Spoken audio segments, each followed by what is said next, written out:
One of the great things about Hong Kong that comes as a surprise to many first-time visitors is that there are so many things to do and see in the SAR.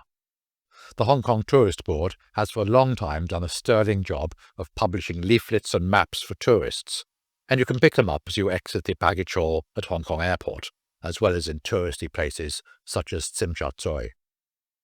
But one thing that has always mystified me is a lack of inclusion in the HKTB's publications of, for me, one of the best things to go and see, the 10,000 Buddhas Monastery. There are plenty of temples and monasteries to see in Hong Kong, but I can guarantee that no others are like this one. The Big Buddha, with its cable car on Lantau, gets much more attention, but the 10,000 Buddhas wins hands down as far as I'm concerned. It's incredibly easy to get to and is less than 10 minutes walk from Sha Tin Station on the East Rail line of the MTR. You're quite likely to see what looked like monks begging in the area around the monastery, but don't be fooled. The Hong Kong Buddhist Association confirms that genuine monks are not allowed to beg here, and further up there are signs warning you of this. Now for the quirky fact that the 10,000 Buddhas Monastery is not an actual monastery at all, as there are no resident monks there, but this doesn't detract from its attractions one iota.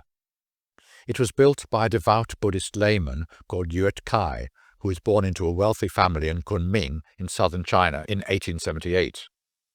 When he was 19, he decided to dedicate his life to Buddhism, and in 1933, aged 55, he moved to Hong Kong to preach Buddhism in a local monastery. He planned to establish a Buddhist college when he accepted an estate from another pious Buddhist who was also a rich merchant. 16 years later, he decided instead to found a monastery, and so began the construction of the 10,000 Buddhas Monastery. It took 8 years to complete all the buildings and another 10 years to finish the 12,800 Buddha statues. Construction was finished in 1957. Today, the main temple and the pagoda of the monastery are graded as Grade 3 historic buildings. If you're wondering why it's called 10,000, when in reality there are many more Buddha statues, it's because in Cantonese tradition, 10,000 simply represents a figurative term for an extremely large number. Anyway, back to the entrance park, which actually is a steep uphill climb of 431 steps to the lower terraces of the monastery. It takes some 20 minutes, and some people who aren't in great physical shape can find it exhausting. On both sides of the path are loads of golden Buddhas or bodhisattvas, each one unique and in a different pose.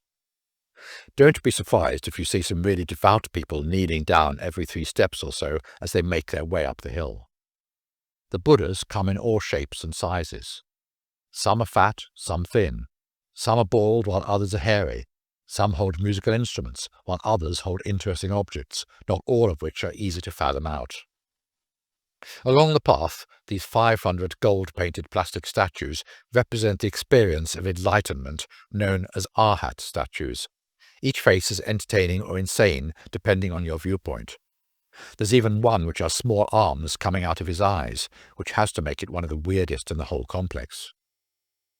As you go higher and higher, the number of statues increases, and they get more fantastical too. Eventually, I reached the first of the 2 main levels, which are made up of 2 groups of architectural structures. On the lower level is the main hall, the actual 10,000 Buddha temple, together with a pagoda, 2 pavilions and a tower. On the upper level are 4 halls. In 1968, the monastery underwent substantial renovations when many of the statues were coated with pure gold.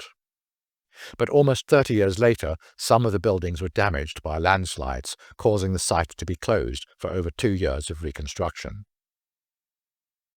In the main hall, you find the 12,800 tiny Buddha statuettes, but though they are small, they are still impressive.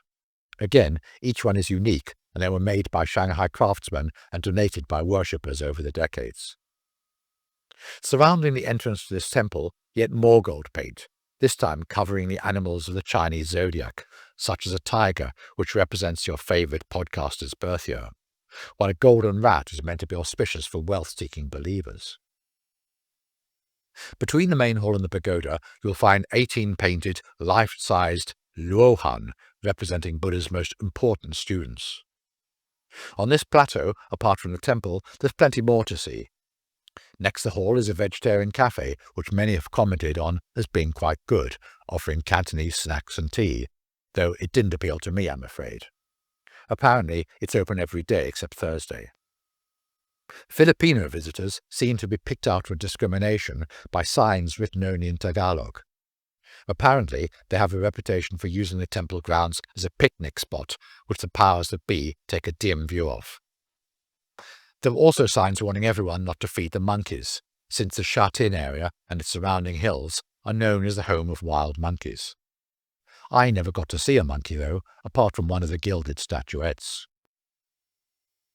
Connoisseurs of historical banknotes may well do a double-take when they set eyes on the 9-story pagoda, for which the monastery is also known. It achieved fame when the Hong Kong and Shanghai Banking Corporation featured it on their 1985-92 issue of their 100 Hong Kong dollar note. Beyond the pagoda is a pavilion with Wen Shu riding on a blue lion, while to its side you can also see a white elephant belonging to Pu Shan, the Lord of Fire.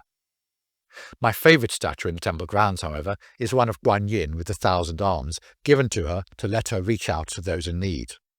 Moving on to the upper deck of the monastery complex, you find even more life-sized arhat statues, and a few more temples as well, featuring mythological scenes and more miniatures. Perhaps the most impressive statues are the arhats scattered across a knoll overlooking the city. After a while, you might find yourself getting somewhat tired of this excess of gold paint. But worry not, there are also loads of bonsai trees scattered around the grounds for your enjoyment, not to mention the panoramic vistas over Shut-in and the new territories. Admission to the monastery is free, and it's open every day from 9 a.m. to 5:30 p.m, unless there's heavy rain. Allow about an hour to 90 minutes to enjoy all there is to see here.